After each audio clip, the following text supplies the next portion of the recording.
ঢাকা জেলা দক্ষিণ শাখার উদ্যোগে আয়োজিত আজকের এই শ্রমিক সমাবেশ এবং সমাবেশ পূর্ব যে র্যালি,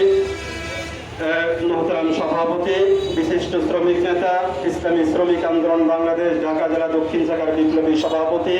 জনাব আলহাজ মোহাম্মদ শামীম আহমদ খান, উপস্থিত রয়েছেন আজকের মোহতারাম প্রধান অতিথি,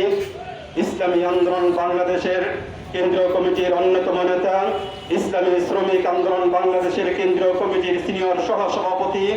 বিশিষ্ট সংগ্রামী জননেতা, ঢাকা সিটি দক্ষিণের বারবার যিনি সিটি কর্পোরেশন নির্বাচনে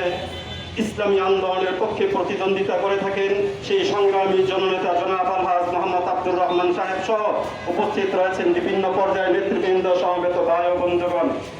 ইসলামী শ্রম নীতি বাস্তবায়ন ছাড়া শ্রমিকের ভাগ্যের কোনোদিন পরিবর্তন হবে না, হতে পারে না।